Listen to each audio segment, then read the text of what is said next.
en esta familia me odian. Tal vez deberías pedir a San Nicolás una familia nueva. No quiero una familia nueva, no quiero otra familia. Las familias son un asco. Quédate ahí y no quiero volver a verte por el resto de la noche. Y yo no quiero verte por el resto de mi vida. Y tampoco quiero volver a ver a nadie. Espero que no hables en serio. Hey, ¿cómo están? Buenos días, tardes, noches o lo que corresponda al momento en el que están escuchando esto. Esto es un nuevo episodio de Nos Olvidamos a Kevin Podcast.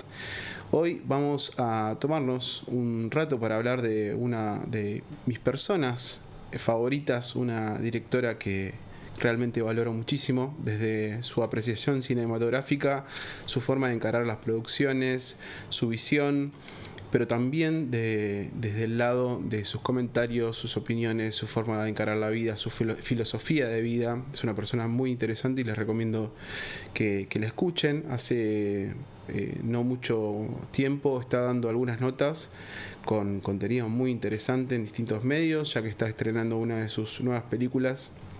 Así que vamos a hablar hoy de la señora Lucrecia Martel. Estoy muy contento de hablar de ella. Hace varias semanas que vengo preparando este especial sobre ella y vamos a arrancar. Vamos a hablar un poco sobre su vida. Arrancamos hablando de Lucrecia Martel y su formación.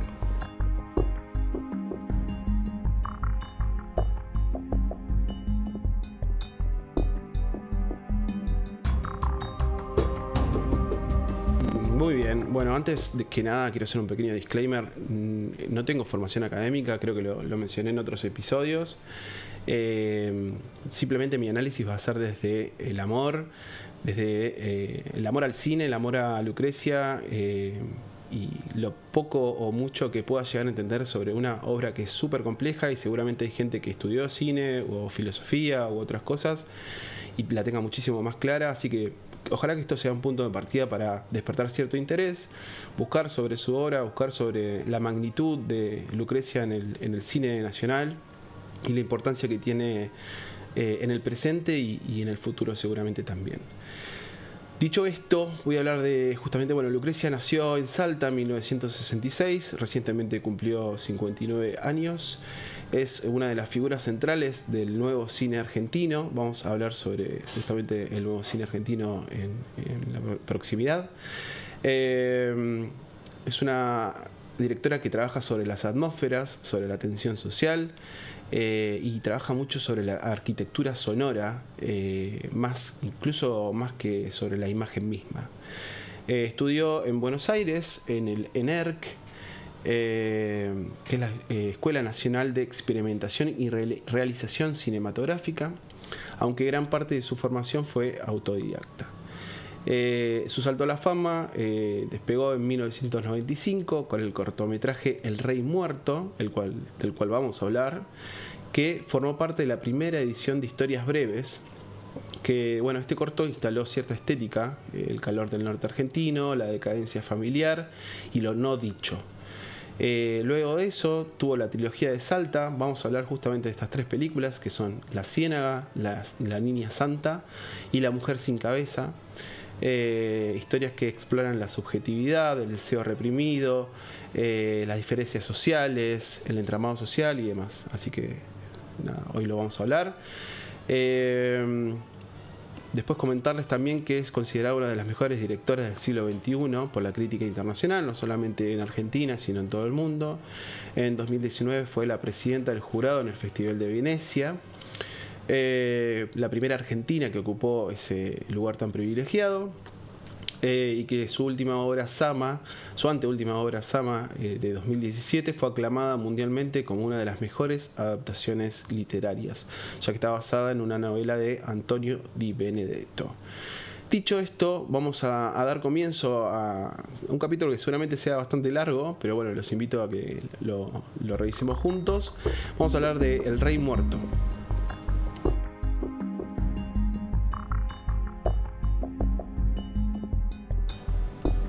Muy bien, El Rey Muerto es un cortometraje de 12 minutos que pueden encontrar fácilmente en YouTube. Tiene el mismo nombre en todos los lugares del mundo. Es de 1995, género drama western moderno, puntaje de IMDb 6,9, escrito y dirigido por la señora Lucrecia Martel. Y el elenco principal tenemos, esto también es muy importante porque lo vamos a hablar cuando hablemos del nuevo cine argentino en breve, y tiene que ver con una mezcla de actores que tienen cierto renombre y otros que no. Esa singularidad, esa mixtura del profesionalismo y a su vez lo amateur le da una profundidad muy importante a la obra, ¿sí? Lo hace muy tangible. Fue filmada en Salta, como la mayoría de la obra de Lucrecia. No tenemos ni costo, en definitiva acá lo que importa es el arte y no el aspecto monetario. Tenemos a quizá el protagonista, uno de los protagonistas principales, que es Rolly Serrano, un joven Rolly Serrano. Y después, como les decía, tenemos otros actrices y actores que no tienen formación profesional o que no son destacados en otras obras. Nominaciones y premios: Premios Cóndor de Plata, ganador mejor cortometraje, Festival de Cine de La Habana, Gran Coral a mejor cortometraje, impresionante. Y bueno, obviamente fue una de las historias más aclamadas en historias breves, este conjunto de obras que marcaron el inicio del nuevo cine argentino. ¿Dónde verla? En Cinear. No sé si está la plataforma disponible todavía, pero por favor búsquenla. Y en YouTube también lo pueden encontrar. Es un corto bastante accesible. Bueno, como les decía, este es el inicio del nuevo cine argentino. Es un movimiento artístico que surge en Argentina a mediados de los años 90. Representó un quiebre con respecto al cine argentino de los 80 y principios de los 90, ya que introduce nuevos elementos narrativos, un marcado estilo realista. Y entre los principales directores del movimiento tenemos a Israel Adrián Caetano, a Bruno Estañaro y a la señora Lucrecia Martel. Algunas características principales que destacan ellas es la utilización de planos secuencias, como les decía anteriormente, el trabajo con actores no profesionales, se privilegia el uso de exteriores. En lo narrativo desaparece la figura del héroe, hay una objetividad con respecto a las cuestiones morales, políticas o ideológicas. Se repudia la denuncia directa, esto lo veíamos en el cine de los 60, 70 y los 80 en Argentina. Y lo que se privilegia es el instante, el presente. Es un cine de expresión y no tanto de representación. Yendo a El Rey Muerto, técnicamente es una localidad del norte argentino, pero es un lugar ficticio, este pueblito que se llama Rey Muerto. Y vemos que hay una mujer que escapa con sus 3 hijos porque el cabeza, que es su marido, la maltrata.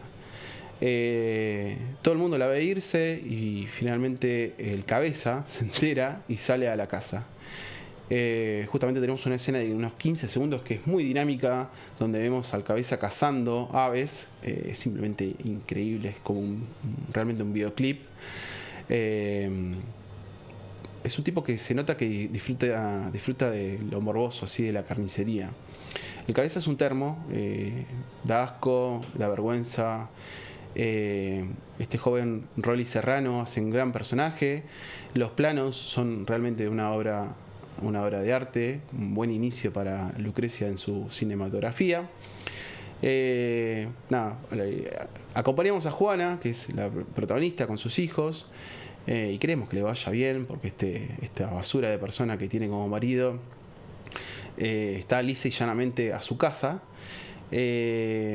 Pero bueno, ella intenta huir del pueblo, recibe un arma del cielo. Acá hay como elementos sobrenaturales o, no sé, espirituales, o de alguna forma tiene un tinte mágico, y recibe un arma, pero esa arma no tiene balas.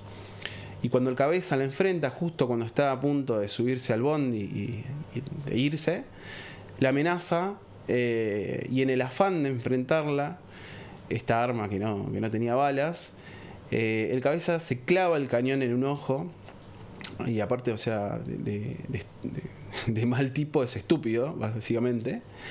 Y bueno, y mientras se desangra, vemos a la familia volver al pueblo y a ella obligándolo a subirse al bondi e irse de este pueblito.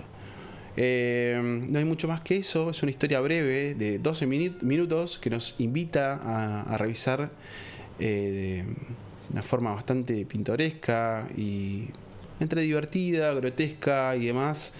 Ya nos da un puntapié lo que va a conseguir Lucrecia en sus obras.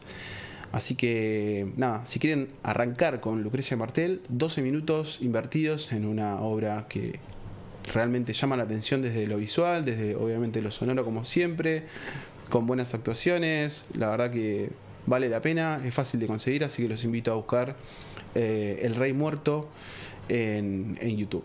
Y dicho esto, vamos con quizá una de las obras principales o quizá la película argentina más aclamada de todos los tiempos, que es La Ciénaga.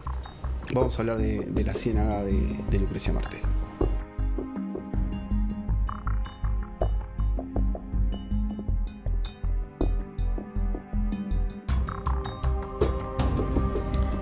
Hoy va a ser el show del disclaimer. Acabo de decir que es una de las obras más aclamadas. Bueno, también hay otras, ¿no? El secreto de sus ojos, Nueve Reinas, bueno, Esperando la carroza y tantas otras más. Personalmente creo que La Ciénaga está un escalón por encima porque es realmente una obra de arte. Pero no le quita mérito que tenemos otras grandes películas en Argentina. Pisavirra y Faso,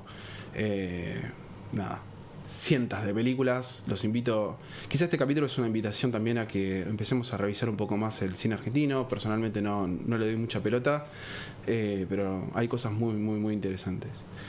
Hablando de La Ciénaga, vamos a hablar un poco de su ficha técnica.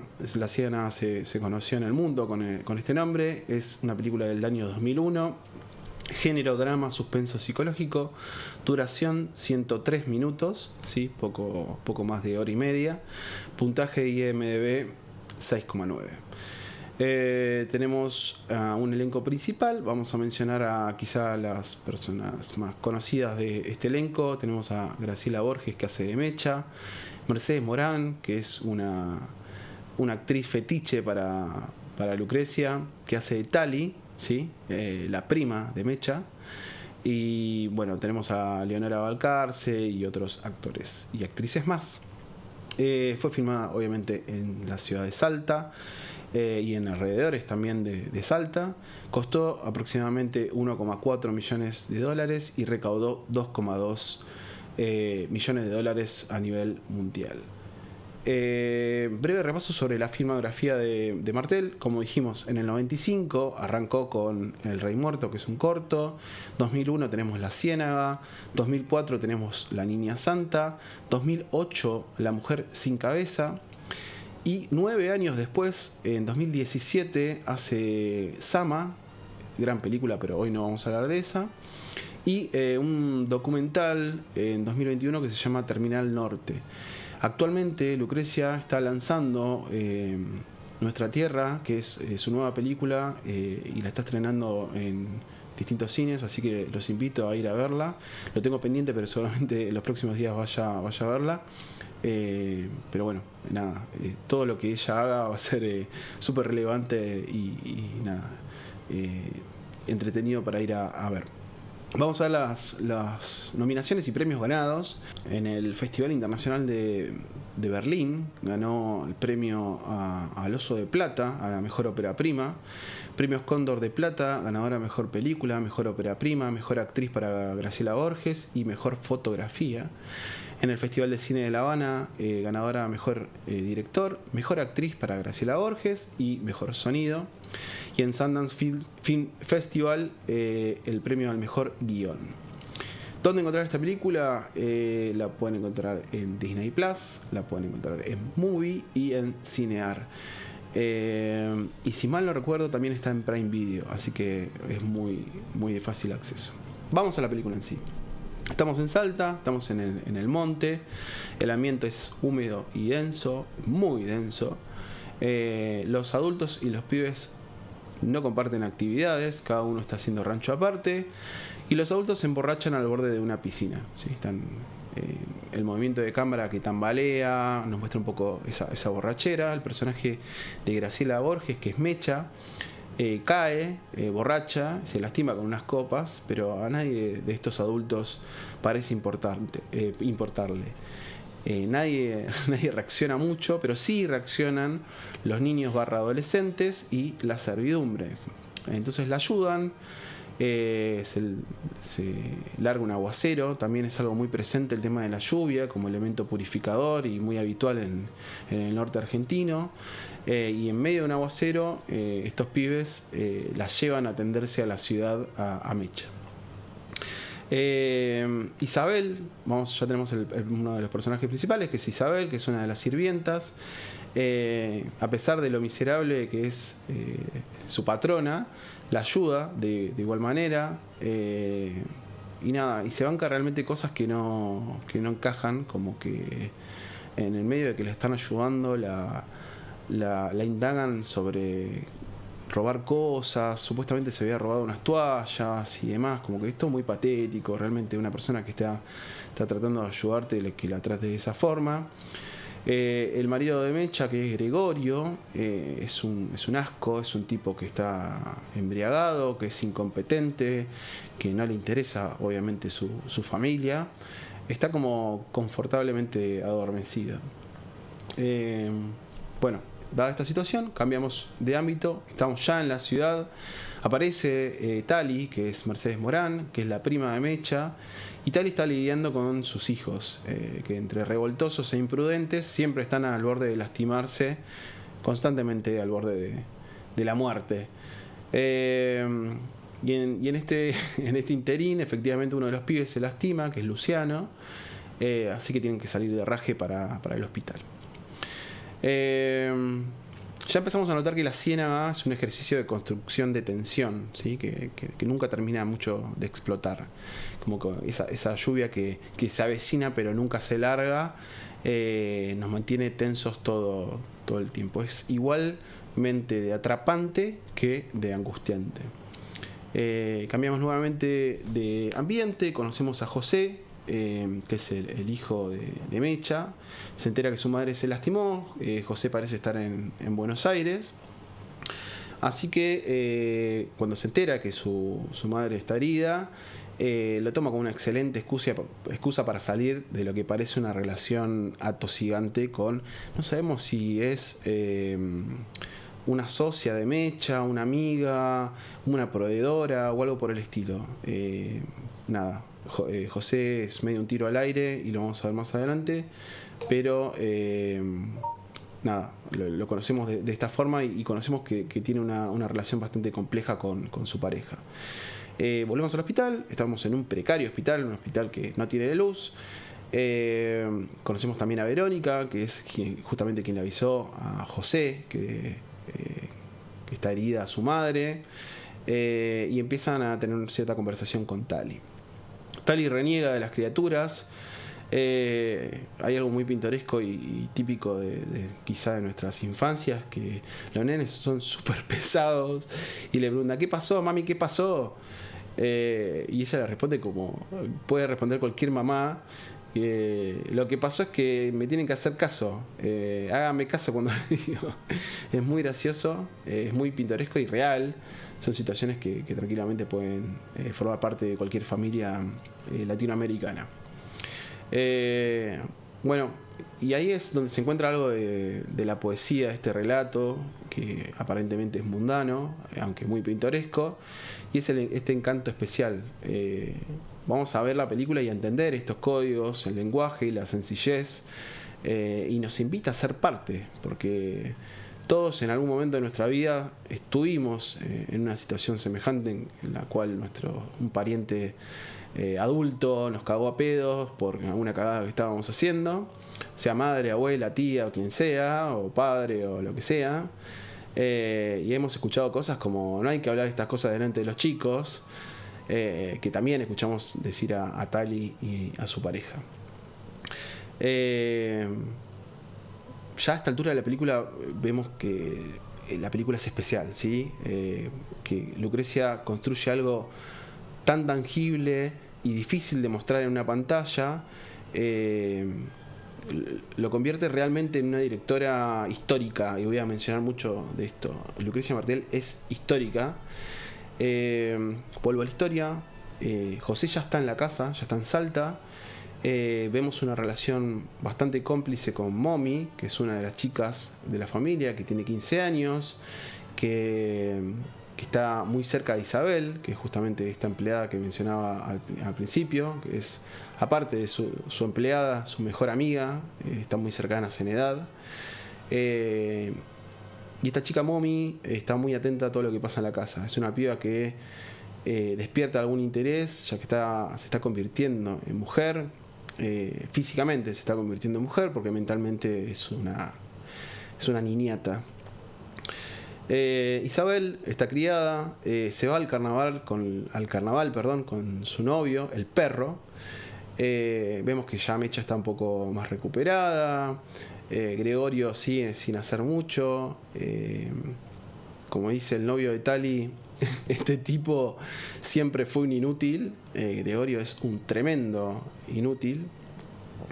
Y empezamos a hablar un poco de lo asfixiante, ¿sí? de la situación, porque entre el hastío del calor, la humedad, el agotamiento, vemos mucho de personaje postrado en cama, sin mover un pelo.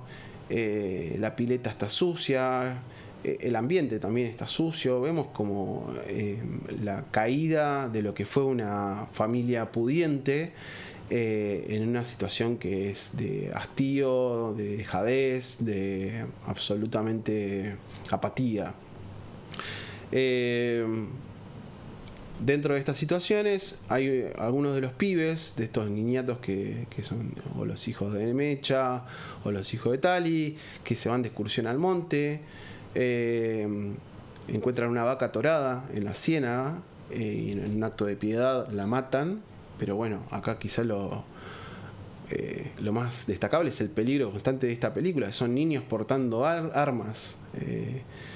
O sea, vemos un pibe que literalmente perdió un ojo justamente en un accidente con armas. Otra de las cosas que también vamos a ver es la ambigüedad sexual en los personajes. José es bastante atrevido. Como les decía, tiene una relación bastante tóxica con su pareja, donde parece oprimido. Pero también se quiere levantar a Isabel, a la sirvienta, en el carnaval. Y el perro lo caga a piñas, ¿sí? Lo deja de cama, le rompe la cara. José es realmente un personaje bastante desagradable, porque hay como cierto dejo de incesto en sus movimientos y en el comportamiento con sus hermanas menores. Seguimos con Tali, vemos algo que es muy llamativo, conocemos un poco su casa, hay algo en el patio que es muy inquietante, hay algo de siniestro y peligroso en ese patio. Pero bueno, es justamente ese tipo de atmósferas que Lucrecia Martel puede construir, y solamente ella. Hay un peligro como inminente en esa casa. Los pibes siempre revoloteando, haciendo cagadas, es bastante complejo. Y es justamente hay una contraposición, porque Tali realmente es una mujer dedicada a sus hijos, donde se atiende a sus hijos y los pone por encima de todo, cosa que Mecha no hace, ya que desprecia no solamente a sus hijos, sino a todo, y se apoya en el alcohol. Mecha es una mujer alcohólica, adulta y con hijos que no puede sostener, una relación que se le hace también muy complicada de sostener. Llegamos a este punto de la película. Esto no lo mencioné, voy a spoilear todo, porque si bien lo puedo mencionar acá, ver la obra y sacar tus propias conclusiones va a ser completamente una experiencia única y distinta. Cada una de las películas que voy a mencionar hoy las podés ver y sacar conclusiones parecidas o completamente distintas a las que estoy dando, porque en la ambigüedad de lo que construye Martel está su arte. Es un arte muy interpretativo, así que no importa que si les spoileo un poco el final, va a llevar un poco a la interpretación. Dicho esto, la película se pone cada vez más espesa, se pone muy, muy densa.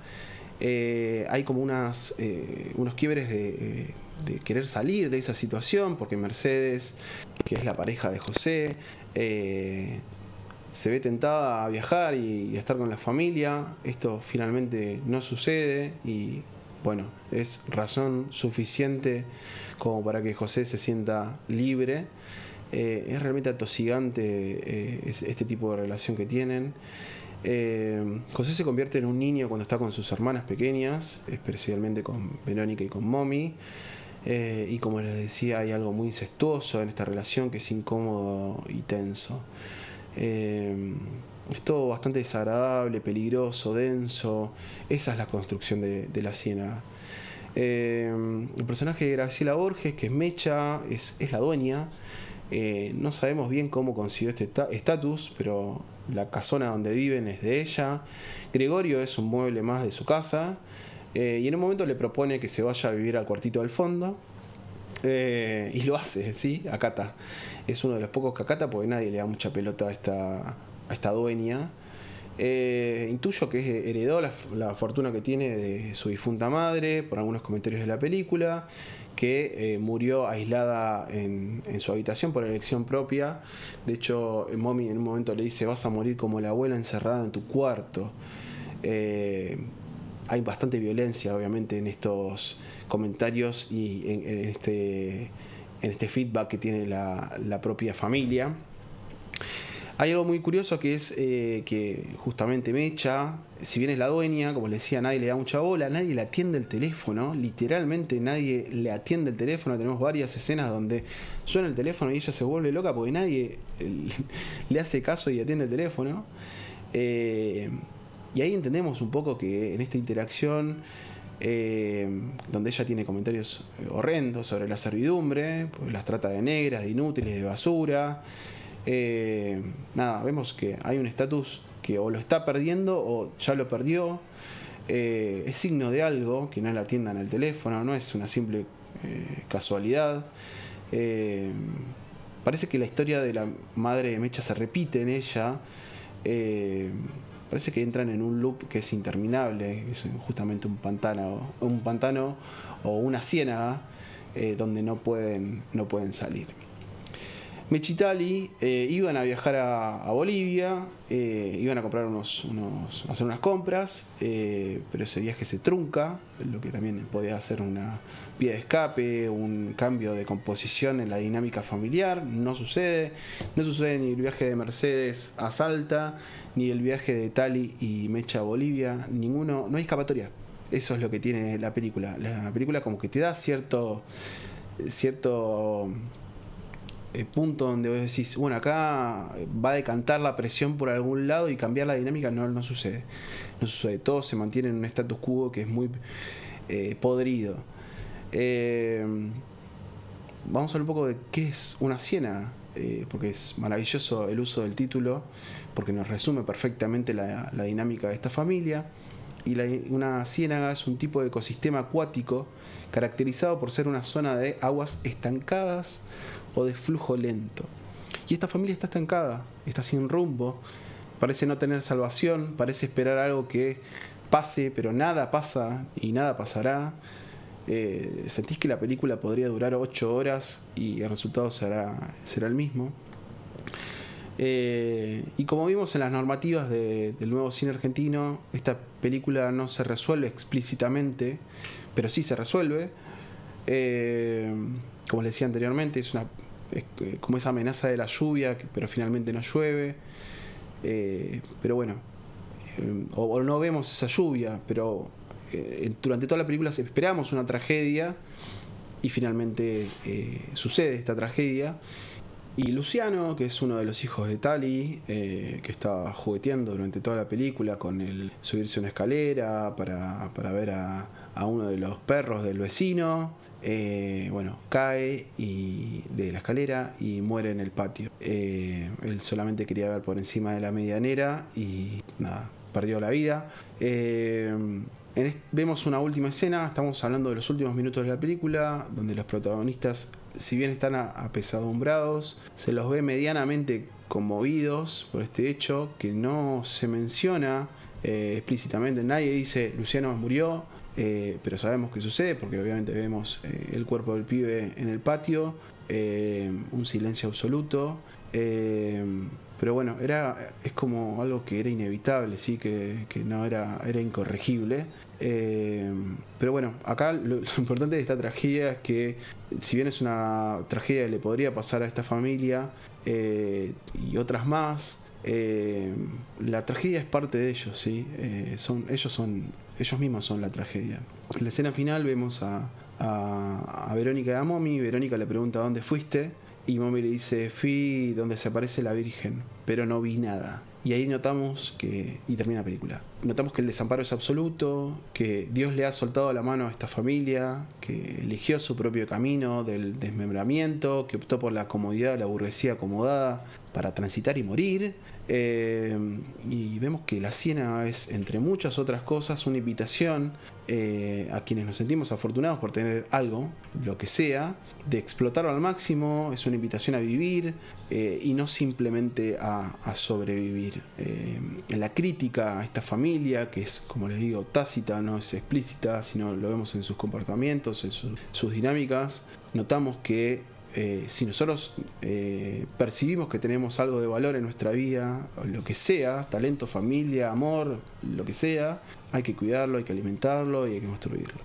Me hizo acordar mucho el silencio del final, al grito silencioso en El Padrino 3 de Al Pacino, cuando muere Sofía Coppola, ese grito agudo pero muteado.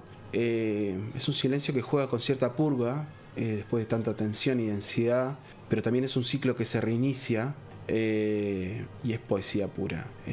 Lucrecia Martel en esta obra se convierte realmente en alguien relevante e histórico para el cine argentino y el cine en general. Dicho esto, los invito a buscar La Ciénaga y vamos a hablar, esto se va a hacer muy extenso, pero vamos a seguir hablando de otra película más, que es La Niña Santa, de Lucrecia Martel.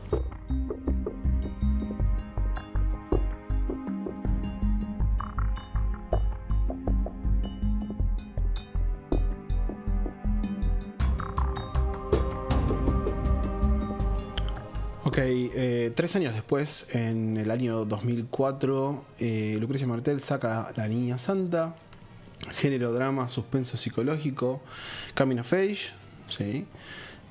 Duración 106 minutos, poco más de hora y media, con lo que suele durar estas primeras películas.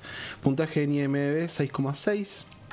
En el elenco principal tenemos a Mercedes Morán como Elena, tenemos a Carlos Belloso como el Dr. Jano, y bueno, tenemos también conocida a Julieta Silverberg, que hace de Josefina. Está Alejandro Urdapilleta, que hace de Freddy, el hermano de Elena, también bastante destacado y conocido este actor. Costó aproximadamente 1,2 millones de dólares y recaudó prácticamente lo mismo. Nominaciones y premios: fue nominada a la Palma de Oro en el Festival de Cannes. Fue ganadora de los premios Clarín. Clarín es el diario más importante de Argentina, un multimedio también. Ganadora mejor director, mejor actriz de reparto para Julieta Silverberg, revelación femenina para María Alche. Los premios Cóndor de Plata del 2005 estuvo nominada a mejor película, mejor director y mejor guión original. Festival de Cine de La Habana, ganadora a mejor dirección nuevamente para Martel. Lo tenemos disponible en Disney Plus, en Movie y en Cinear, y en Prime Video también. Dicho esto, vamos a arrancar con la historia. Tenemos a Amalia y a Josefina, que son dos adolescentes amigas. Elena es la mamá de Amalia, quien maneja un hotel. Ellas viven en un hotel, es rarísimo, pero es la forma la forma en la que viven. Y Amalia, también con Josefina, tienen una educación católica bastante estricta, ¿sí? Tienen grupos de catolicismo donde recitan palabras sagradas, buscan significados, buscan su misión en la vida. Amalia y José son muy compinches, son súper amigas, son mejores amigas. En paralelo, vemos que en el hotel se sucede un congreso médico, así que tenemos muchos asistentes, entre ellos el Dr. Jano, que es el personaje personificado por Carlos Belloso. Y exactamente a los 10 minutos de película tenemos el conflicto principal, ya que Amalia está viendo a uno de los músicos callejeros y el Dr. Jano la apoya, o sea, sin miramientos es esto. Para ser claros, le apoya el pene en la cola, ¿sí? No hay mucha metáfora de esto. La actuación de Carlos Belloso es siniestra, sin caer en lo grotesco, es un personaje que se mantiene estricto en su forma de ser, pero también tiene estas cosas que son realmente horribles, porque es un pajero con carpa, un pajero que se cuida. Perdón por las palabras, pero bueno, realmente no me salen otras palabras. Después de apoyarla, Amalia no sabe cómo reaccionar, y entre el estupor y la vergüenza, atina simplemente a contarlo a su amiga, y sí le ve la cara al Dr. Jano, que lo único que atina es cobardemente a escabullirse entre la gente. Las chicas se muestran siempre muy penitentes, rezan de memoria, rezan todo el tiempo. Todo el tiempo la vemos como intentando tener cierto lazo espiritual, mientras los adultos se comportan extrañamente. Ahí siempre vemos una ambigüedad entre la inocencia de la juventud y lo perverso del adulto en varias de las obras de Lucrecia. Pero bueno, también vemos a Amalia y a Josefina con sus primeros despertares sexuales, ya que Amalia se interesa en los hombres, pero no tanto más desde el lado que está atenta y los espía, no se involucra tanto, por lo menos al principio de la película. Josefina, un poco más sí, de hecho va a la casa de la abuela, se cruza con su primo. Tienen cierta intimidad, le dice que no quiere tener relaciones prematrimoniales, pero las tiene igual. Conocemos un poco el perfil de que estas dos chicas, una más reservada, ambas reservadas, pero una más pragmática que la otra. Elena y Jano se conocen en el hotel, y entre la premura de los coloquios y las presentaciones formales no llegan a hablar mucho, pero algo se despierta ahí, así que buscan un lugar un poquito más reservado para hablar. Ella lo que está intentando es seguir adelante después de que su ex marido parece que la dejó. Va a ser padre de mellizos y ella está entre rencorosa y dolida por esta situación. Así que ve en Jano, que es un tipo que está casado y tiene hijos, pero sabemos que es un pillín. Ve a alguien atractivo, ¿sí? A pesar de todo el personal que ella obviamente conoce y con quien trabaja, y le dicen, che, no te metas ahí porque este flaco está casado, no vale la pena. Bueno, ella igualmente se enamora. Volvemos a las chicas todo el tiempo, donde están buscando esta vocación divina, y Amalia parece haberla encontrado. De hecho se lo comenta a Josefina. Vemos cierta secuencia donde Amalia busca el encuentro con el Dr. Jano, y él torpemente quiere escapar de esta situación. Lo que sí notamos en la película es el destacado apartado sonoro, nuevamente Martel desde lo sonoro destacando. Es una película que tiene mucha referencia al sonido, particularmente el Congreso es sobre especialistas en audición. Aparte de esta singularidad de que sea un congreso de especialistas en sonido, en el making of vi que todas las frases fueron grabadas aparte, ¿sí? Separadas y después pegadas por edición, lo que me pareció muy, muy llamativo para una película de este estilo. Después tenemos un flaco, que es este flaco que es el artista callejero, que toca un instrumento que se llama Theremin-box. Es un instrumento súper raro que no se toca, pero hace ruido. Y acá viene algo bastante curioso, aparte del uso del sonido de Martel, sino que justamente es ese juego de no tocar pero generar algo, ¿sí? Que es ese juego que están jugando el Dr. Jano y esta pibita Amalia. Jano se harta y le pide a Amalia que no lo siga más, y especialmente por el vínculo que está generando con Elena, con su madre, y ella tiene como propósito seguirlo, ¿sí? Para curarlo, para sanar a este hombre enfermo que le gusta manosear niñas. Ella encontró en él su propósito.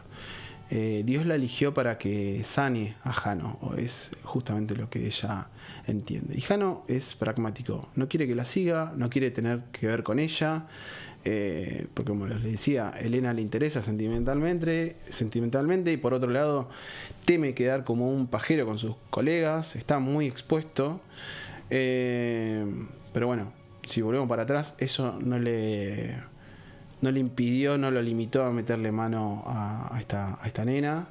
Y la nena simplemente está confundida entre su deber divino, sus primeros calores sexuales.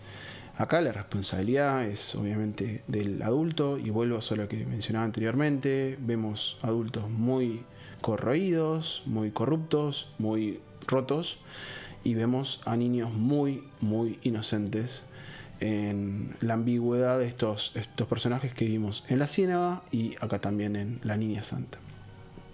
Hay un momento muy interesante donde Elena, Amalia y Jano comparten el mismo espacio, donde Amalia le toca la mano y lo sigue con la mirada a Jano. Elena está obviamente sin sospechar nada de lo que está sucediendo, pero bueno, Jano tiene una batalla interna entre la vergüenza y el miedo que lo descubran. Huye con carpa, como siempre. Él hace todo con carpa. Pero bueno, huye y notamos ese sentido de urgencia que tiene. De hecho, en el ascensor, cuando se va de ese lugar, se escucha a Dr. Jano, que le gritan de fondo, y la señora que comparte el ascensor con él le dice: parece que lo están buscando. Que es un recurso bastante pintoresco y gracioso para demostrar que es un tipo que está en la mira. Es una construcción silenciosa de la urgencia, el terror le invade y se le nota, está muy bien personificado por Belloso. Creo que nosotros como público buscamos cierto sentido de justicia, lo queremos ver morder el polvo, y es como que, bueno, descubran a este hombre que es bastante perverso, y veremos si sucede o no. Jano habla con su familia, que parece que va a ir a visitarlo al hotel. Él insiste en que no. Es un tipo que, como José en La Siena, necesita libertad para hacer sus fechorías, y por eso es tan claustrofóbica, cuando él necesitando libertad. Es tan claustrofóbica la escena al principio, cuando comparte habitación con un colega, donde pierde sus derechos, su espacio. Él necesita imperiosamente su espacio para hacer sus chanchadas. En el hotel empieza a surgir el rumor de que un doctor se acostó con una promotora. Esto está muy mal visto. De hecho, lo contactan a Jano para que hable con este colega, y él está aterrorizado porque ve en esa situación todo lo que podría ocurrirle a él si supiera sobre el manoseo a jovencitas y los coqueteos extramatrimoniales que tiene. Así que está realmente aterrorizado. Vemos el terror personificado en este señor. Jano finalmente toma distancia de Elena. Elena, que está muy, muy necesitada de cariño, no lo tolera esto y necesita saber qué le pasa. De hecho, indaga internamente si puede alguien averiguar qué le está pasando. Pero bueno, hay un encuentro finalmente cuando Amalia, que tiene fiebre, bueno, es una excelente excusa para que Elena llame a Jano y la revise. La revisa y está todo ahí, queda todo ahí. Acto siguiente llega la familia de Jano, se termina su libertad, pero también se termina su suerte. O sea, tenemos todos los interlocutores. Tenemos a su enamorada, Elena, la chica que manoseó, Amalia. Tenemos al congreso de especialistas que son sus colegas. Tenemos a toda su familia en el mismo ámbito, en el hotel. Acá es cuando cambia la suerte, es por algo fortuito, que es José, la amiga de Amalia, está teniendo relaciones con su primo en la casa de su abuela, que es el lugar que normalmente eligen, donde se encuentran, y llega la madre y por el intento de no ser descubierta, desvía la atención contando el secreto que le dijo su amiga, que un médico la tocó. Amalia y Jano tienen un encuentro privado. Él no tolera más esta situación. Esta piba se convirtió en su sombra, su verduga. Él amenaza con contar todo para sacarse esa maldición de encima. Se sientan, ella le dice algo al oído, le dice algo como eres un buen hombre, y lo intenta besar y él se niega. Acto siguiente, Jano va a hablar con Elena, que está más caliente que una pava, y chaman fuerte. O sea, todo muy ambiguo, sexual, horrible. Final de la película, cierre del Congreso, cierre esta película. La madre de José está decidida a contarle a Elena lo que pasó con su hija, así que va al hotel a contarle esto. Entre voces se empieza a correr el rumor, otro rumor más dentro del hotel, de que un médico tocó a Amalia, y esto llega a oídos de Jano y el terror directamente lo toma por completo. Y la película termina. La película termina en el medio de un quiebre, porque Amalia y José, estas amigas con pinchas que vemos en el transcurso de toda la película, que son como hermanas, no van a tener el mismo vínculo, porque José traicionó su palabra y contó el secreto que Amalia le había contado, le había dicho. El doctor Jano posiblemente arruine su vida ante sus colegas, ante la ley, su familia y demás. Elena va a tener que lidiar con el peso de enamorarse del tipo que manoseó a su hija, y yo creo que hasta el mismo hotel va a tener como un halo de ser catalogado como el lugar donde abusaron de una piba. Todo va a cambiar. Así que el final nos propone un quiebre, el cual no vemos, pero nosotros construimos mentalmente. Todo eso puede pasar o no, pero bueno, Martel en este metraje nos deja estas preguntas y muchas otras. Una película súper interesante, compleja y digna de esta directora. Vamos con la última película del día, que es La mujer sin cabeza.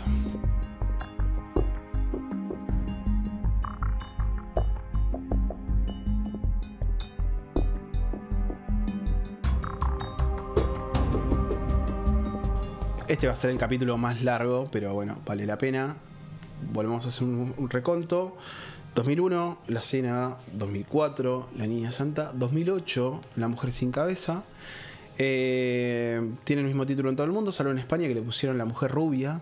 Wow, no tiene mucho sentido, pero no importa.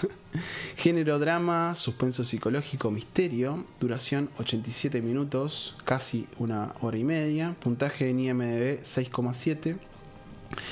Tenemos a María Oneto como Verónica y no más que eso. Inés Efron como Candita, pero no hay otros actores súper conocidos. Sí, obviamente quizá del under o el cine independiente argentino. Fue filmada en Salta, estamos hablando de la trilogía salteña. Costo aproximado 1,5 millones, recaudó 1,2 millones, así que no le fue muy bien en recaudación. Después tenemos nominaciones: Festival de Cannes, nominada a la Palma de Oro, los premios Cóndor de Plata, nominada a Mejor Película, Mejor Director y Mejor Actriz. Premio Sur, ganadora Mejor Película, Mejor Director y Mejor Guión Original. Festival de Cine de La Habana, ganadora Mejor Director y Mejor Sonido. En La Habana le dieron 3 premios a Mejor Directora a Lucrecia Martel, me parece espectacular. La Mujer sin Cabeza la pueden encontrar en Movie, la pueden encontrar en Prime Video y en Cinear. Bien, vamos a arrancar con la película. En los primeros minutos tenemos la base del conflicto, pero al toque, a los primeros 3-4 minutos. Verónica, que es una dentista bastante adinerada, de una familia pudiente de Salta, luego de una reunión familiar, sale con su auto. Previo a esto vemos a unos niños jugar a la vera de la ruta de una forma bastante peligrosa, imprudente. Pero bueno, ella sale con su auto, está manejando tranquilamente, la vemos como una persona completamente dentro de sus cabales, completamente apta, ¿sí? Y una distracción, le suena el celular, mira un momento para abajo y toca algo, ¿sí? Hay algo que pisó, algo que llegó por delante. Hace un par de metros más y vemos que frena, piensa, y en lugar de bajarse y quedarse ahí y ver qué había arrollado, porque hay algo que evidentemente chocó, no lo hace. Elige ponerse sus anteojos oscuros y seguir adelante.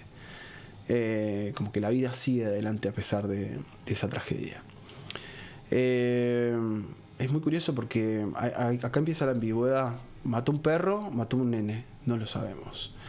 Esta toma que tenemos de costado de ella manejando, luego de haber cometido este acto, no sabemos cuál es. El que sea está mal, o sea, matar un perro, matar un niño, obviamente son dos implicancias distintas, pero es una muerte en sí, así que tendría que haber frenado. Hay un tema moral acá que no está cumpliendo la personaje principal.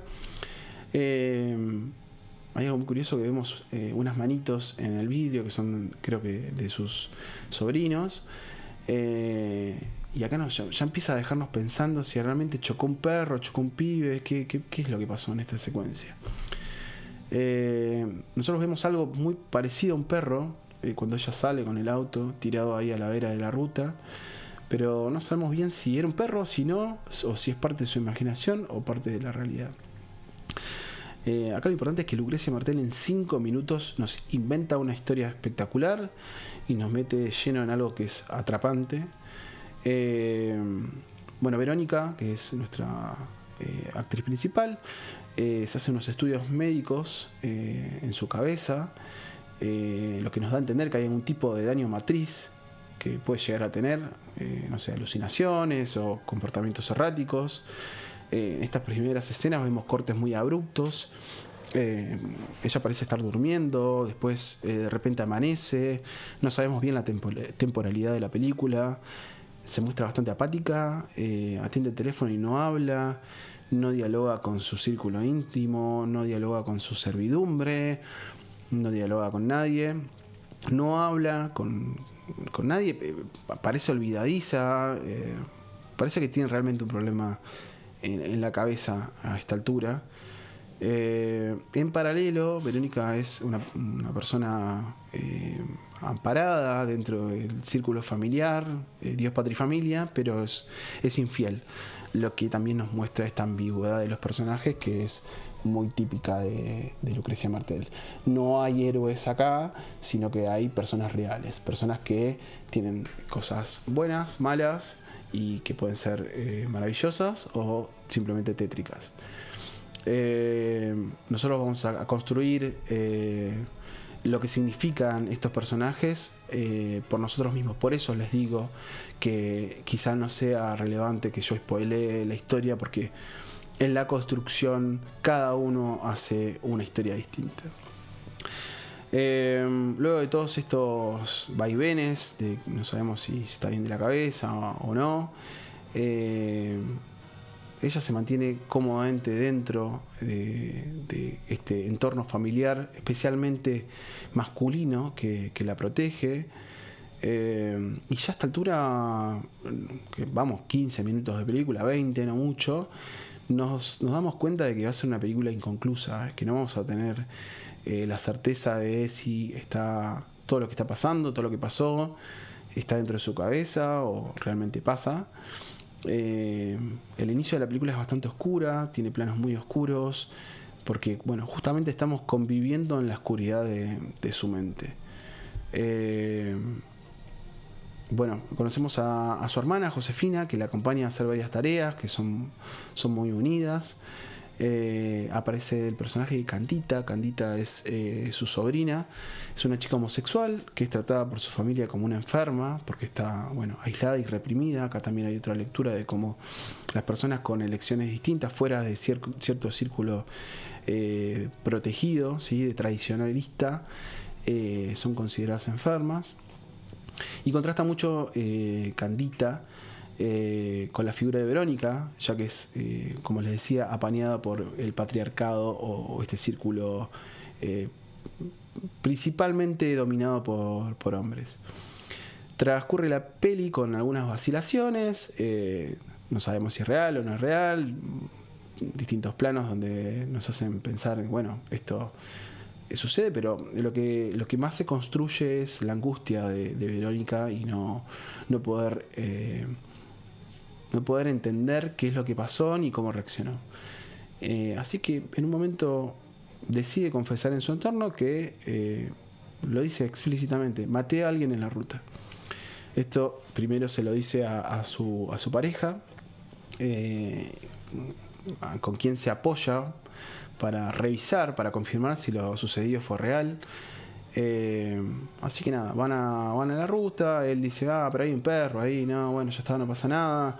Le preguntan a la policía, no hay ninguna notificación de nadie muerto. Así que bueno, ella retoma su normalidad. La vemos más serena, la vemos más centrada, se convierte en otra persona.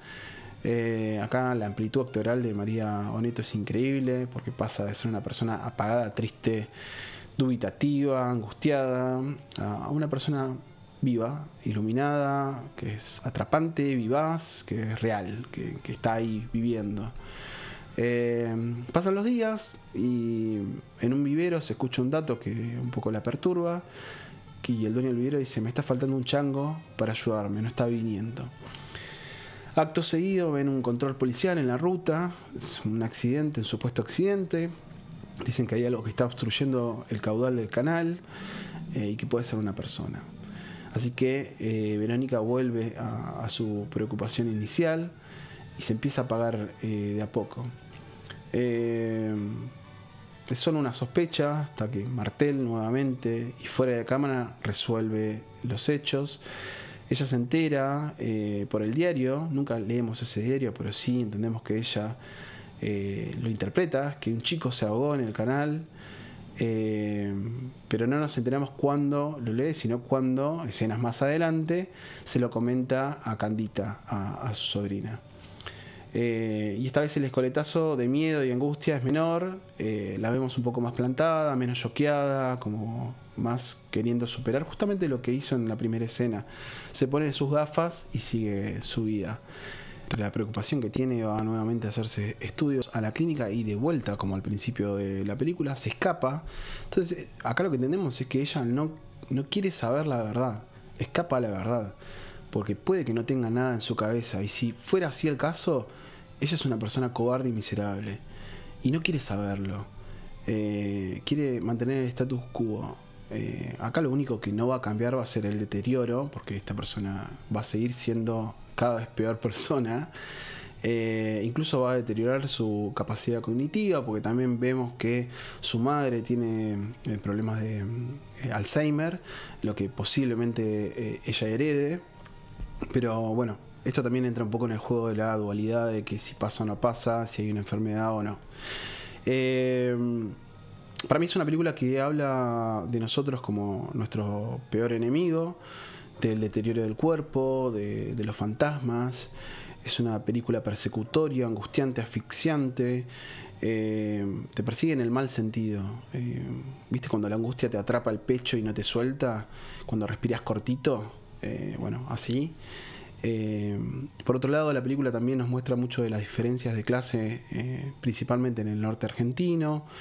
Una vida de un pibe es una pena, pero todo sigue igual. Pero seguramente la vida de alguien más pudiente seguramente valga más. Es un sistema de castas que se protege a sí mismo, que se lame a sí mismo las heridas, bajo el labor de la clase baja, ¿sí? Es una clase alta que recibe apaciblemente el trabajo casi esclavo, diría, de la clase baja. Pero bueno, no hay responsabilidad en este personaje, simplemente este tormento interno que no le permite en principio seguir adelante. Pero bueno, acá quizá lo importante es que ella toma la decisión de no ver lo que está frente a sus ojos, la deshumanización de la víctima, porque alguien sí murió, y la tragedia de estas elecciones. Hay un tema moral, claramente, que nos invita a reflexionar sobre nuestros beneficios de clase. Ella se escapa, se oculta y su entorno la apaña. Y la víctima termina siendo justamente algo deshumanizado, como puede ser un perro, puede ser un niño, es lo mismo. No importa que sea un pibe, una vida menos, es algo bastante terrorífico. Hay mucho de terror en esta película también. Y es una película que, como normalmente pasa en el cine de Martel, nos deja pensando y repensando durante varios días. Seguramente la primera impresión de esta película, con el transcurso de los días, sea distinto. Dicho esto, esta fue La Mujer sin Cabeza. También les recomiendo muchísimo que la vean. Vamos a hacer un breve repaso sobre la última película de Lucrecia Martel y cerramos el episodio de hoy.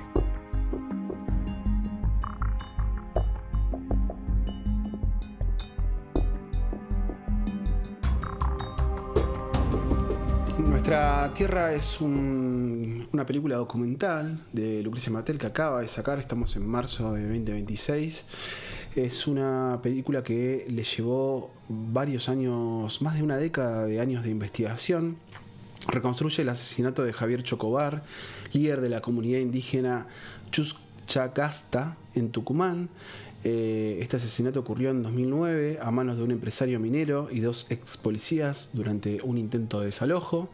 Esta película no es solamente un relato de crimen, sino que utiliza el hecho como un eje para desarmar la historia de despojo territorial y colonialismo en Argentina, algo de lo que Lucrecia Martel está hablando muchísimo en los medios.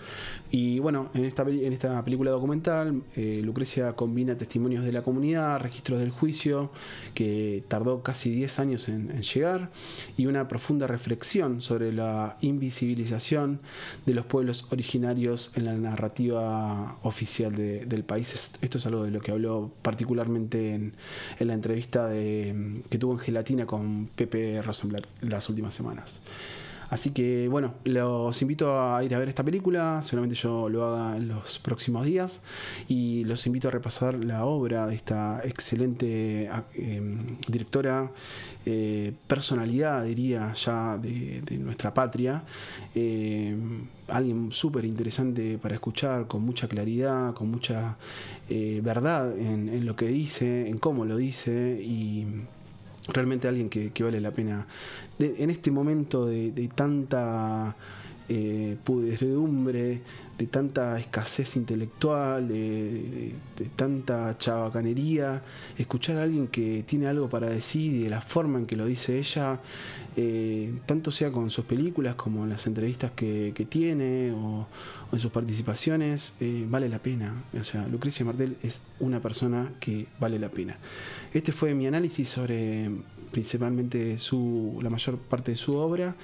Sé que no tengo las herramientas técnicas para hacerlo de una manera tan profesional como requiere, pero como les decía en su momento, lo hago desde el amor que le tengo a ella como directora, y nada, me rindo a sus pies porque admiro muchísimo su obra y su persona.